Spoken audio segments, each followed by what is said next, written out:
Dear students, today we are going to discuss the long answer questions from the lesson The Barbers Trade Union from the extensive study section of class 12th General English book. और इसमें 4 long answer questions हैं and we are going to write only 2 answers. We are going to combine the answers for the 3 long answer questions. So it will make our work easier, थोड़ा आसान भी हो जाएगा और वैसे भी appropriate answers होंगे. So let's begin.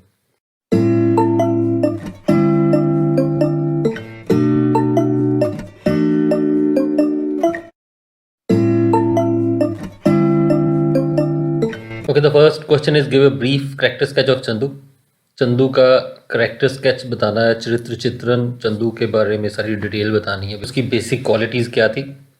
और सेकंड क्वेश्चन है how did the village elders behave.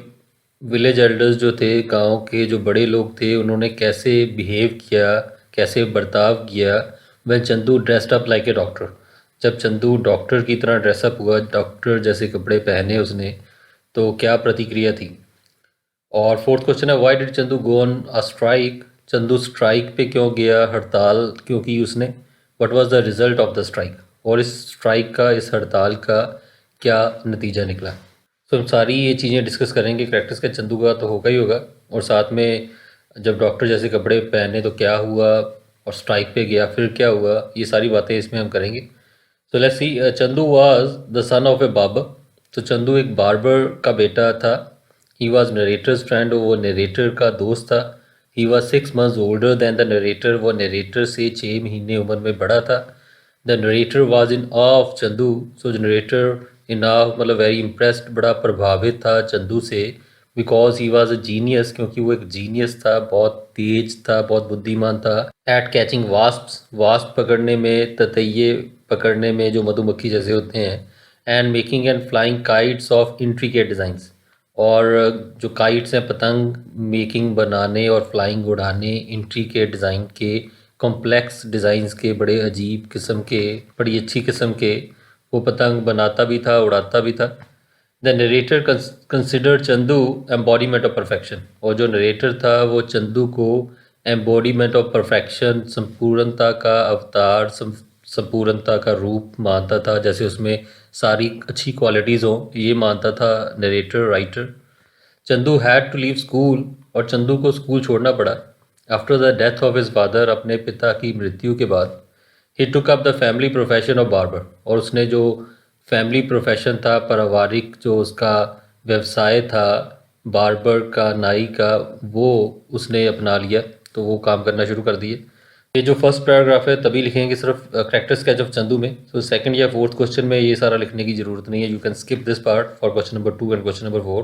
और 2 और 4 के लिए आप यहाँ से स्टार्ट करोगे, और फर्स्ट के लिए you should start from the very first line. और आगे यदि बात करें कि विलेज एल्डर्स ने कैसे बिहेव किया और चंदू स्ट्राइक पे क्यों गया, उसके बारे में बात करने जा रहे हैं. Chandu was an innovative and ambitious boy. Chandu बड़ा एक इनोवेटिव, नई सोच रखने वाला और एम्बिशियस, महत्वाकांक्षी लड़का था. Once he dressed up like a doctor. एक बार वो डॉक्टर की तरह ड्रेसअप हुआ, डॉक्टर जैसे कपड़े उसने पहने. And went to the landlord. Landlord के पास चला गया. The landlord insulted him. Landlord ने, ज़मींदार ने उसकी इंसल्ट की, बेइज्जती की. And sent him away. और उसको वहाँ से भगा दिया. द विलेज साहूकार आल्सो ट्रीटेड हिम बैडली. और जो विलेज साहूकार था, गांव का साहूकार, वो भी, उसने भी उसे बुरी तरह ट्रीट किया, बुरा व्यवहार किया उसके साथ. Both of them accused him. और दोनों ने उस पर इल्ज़ाम लगाया ऑफ डिफाइलिंग देयर रिलीजन, की उनके धर्म को भ्रष्ट करने का इल्ज़ाम लगाया. By wearing clothes made of cow hide. कि ये कहा कि तुम काव हाइड के, गाय की चमड़ी के बने हुए कपड़े तुमने पहने हैं, ये इल्ज़ाम लगाया उस पर. सो यहाँ पे हमने बात की है कि चंदू जब डॉक्टर की तरह कपड़े पहने, सेकंड क्वेश्चन में कि क्या हुआ, और आगे वाला पार्ट भी, स्ट्राइक वाला पार्ट, वो भी इसके साथ ही है. थर्ड क्वेश्चन है कि स्ट्राइक पे क्यों गए. Chandu was deeply hurt. Chandu बड़ा हर्ट हुआ, बहुत ज़्यादा उसे चोट पहुंची. He decided to teach a lesson. वो एक सबक सिखाना चाहता था. To the affluent people of the village. गांव के एफ्लुएंट, जो संभ्रांत, अमीर जो लोग थे गांव के, उनको सबक सिखाना चाहता था. He went on strike. वो स्ट्राइक पे चला गया, हड़ताल पे चला गया. He refuse to tend to them. उसने मना कर दिया उनकी सेवा करने के लिए, उनका काम करने के लिए. He bought his own bicycle. उसने अपना खुद का साइकिल खरीदा. And started going to town. और शहर जाना शुरू कर दिया. To do his work. अपना काम करने के लिए. द एल्डर्स वर पीव्ड, और जो बड़े थे वो बड़े पीव्ड हो गए, बड़े गुस्से हो गए, खींच गए। As everyone made fun of their unkempt beards, क्योंकि सभी उनका मजाक उड़ाते थे, उनके अनकेम्प्ड बियर्ड्स का, उनकी जो बड़ी हुई दाढ़ियों का मजाक उड़ाते थे। दे थ्रेटन चंदू, उन्होंने चंदू को धमकी दी, एंड इज मदर, और उसकी माँ को भी, बट टू नो अवे, लेकिन इसका कोई फ़ायदा नहीं हुआ। तो ये स्ट्राइक वाली बात भी हो गई। और Chandu finally open his own shop, Chandu ने आखिरकार अपनी खुद की दुकान खोली। एंड फोर्स द एल्डर्स, और बड़ों को मजबूर किया, टू कम टू हिम, कि वो उसके पास चल के आएँ, rather than him going to them, बजाय कि वो उनके पास जाए।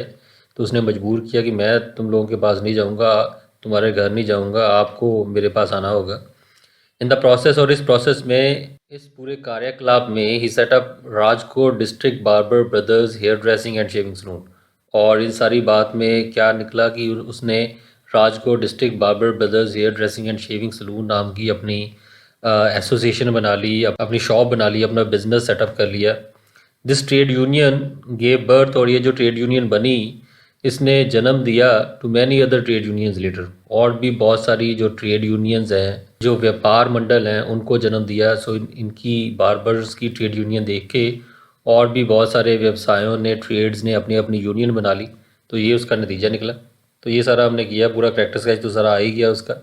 और बाकी दोनों क्वेश्चन जो थे कि वो डॉक्टर जैसे कपड़े उसने पहने तो क्या हुआ, और स्ट्राइक के बारे में बात, तो डॉक्टर के जैसे कपड़े पहने तो उसके बाद फिर स्ट्राइक हुई। तो ये सारा हमने इसमें कवर किया है। 3 क्वेश्चन मिला के हमने एक आंसर लिखा है हमने। और let's move on to question number 3। एक क्वेश्चन जो हमने ऊपर कवर नहीं किया वो यहाँ पे कर रहे हैं। Give a brief character sketch of Chandu's mother, Chandu की माँ का ब्रीफ कैरेक्टर स्केच देना है, चरित्र चित्रण करना है। Chandu's mother was a quarrelsome women, Chandu की माँ एक झगड़ालू औरत थी। She was well known in the village, वो गाँव में काफ़ी जानी जाती थी। For her ill temper nature, अपनी इल टेम्पर के वजह से, अपने बदमिजाज गुस्से वाली नेचर की वजह से उसे जाना जाता था।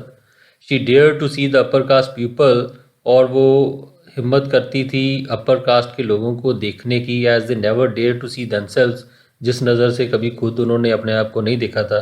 अपनी नज़र में तो बड़ा ऊंचे थे, तो लेकिन वो उनको उनके सही रूप में देखने की हिम्मत करती थी, उनको सुना देती थी कि आप कैसे हो। She was very kind to the narrator, वो नरेटर के प्रति बड़ी काइंड थी, बड़ी दयालु थी। Though sometimes she talk with him, हालांकि कई बार वो उससे बात करती थी इन अ बैंटरिंग मैनर, थोड़ा बैंटरिंग मैनर में, उपहास उड़ाने वाले, मजाक उड़ाने वाले तरीके में कई बार ज़रूर बात करती थी। As he belong to upper caste, क्योंकि वो अपर कास्ट से संबंध रखता था, इसलिए थोड़ा बहुत बुरा भला मजाक तो उससे कर लेती थी, लेकिन काइंड थी, फिर भी दयालु थी उसके प्रति। She was worried about her son, और वो चिंतित थी अपने बेटे को लेके, and his relations with people, और उसके जो संबंध थे लोगों के साथ इन द विलेज, गाँव में, इसको लेके थोड़ा चिंतित थी। शी थॉट, वो ये सोचती थी that Chandu should serve the people, कि चंदू को उन लोगों की सेवा करनी चाहिए, whom his father served, जिनकी सेवा उसके पिता करते थे। But she grew in confidence, लेकिन उसका आत्मविश्वास बढ़ गया। व्हेन चंदू रिवोल्टेड, जब चंदू ने विद्रोह कर दिया, and started earning money in town, और शहर जाके पैसे कमाने जब शुरू कर दिए, तो फिर उसका आत्मविश्वास बढ़ गया।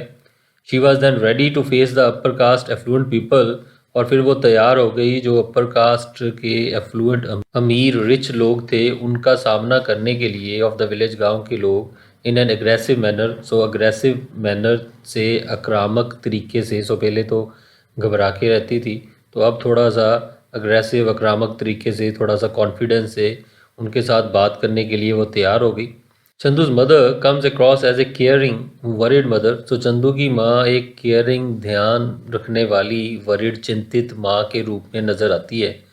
She had acquired her ill temper, so उसने अपना जो बद मिजाज था, जो गुस्सा था, वो प्राप्त किया था थ्रू द ह्यूमिलेशंस, उन शर्मिंदगी के ज़रिए। She had suffered at the hands of upper caste people, जो कि उसे प्राप्त हुई थी अपर कास्ट पीपल के द्वारा। सो जो ऊंची कास्ट के लोग उसे शर्मिंदा करते थे, उसकी वजह से ही वो, उसका इल टेम्पर था, उसका जो बुरा मिजाज था, उसका गुस्से वाला मिजाज था।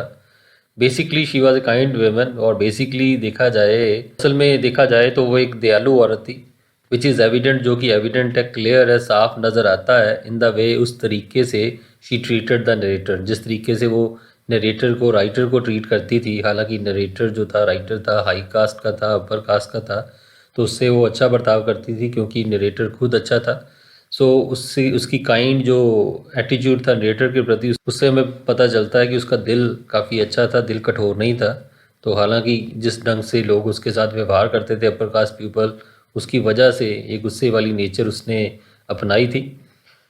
सो that's what the character sketch of Chandu's mother is. So Chandu की माँ जो बेसिकली अच्छी थी, मदरली अफेक्शन था उसके मन में, और लेकिन ऊपर से इल टेम्पर्ड थी, क्वारलसम थी। सो ये सारी बातें हमने पढ़ी हैं इसमें। So these were the 4 long answer questions, और बड़े सिंपल क्वेश्चंस हैं, कोई खास इसमें मुश्किल बात नहीं है। यदि पहली क्वेश्चन की बात करें, 3 क्वेश्चंस थे उसमें, तो उसमें चंदू की बेसिक क्वालिटीज़ बताई हमने, और बाद में बताया बाद में जो इंसिडेंट है उनके ज़रिए उसका कैरेक्टर सच निकल के आता है। सो इंसिडेंट 2 ही है कि एक तो जब डॉक्टर जैसे कपड़े पहने फिर क्या हुआ, और दूसरा जब वो स्ट्राइक पे गया तो फिर क्या हुआ। तो ये सारी बातें हमने फर्स्ट में की है।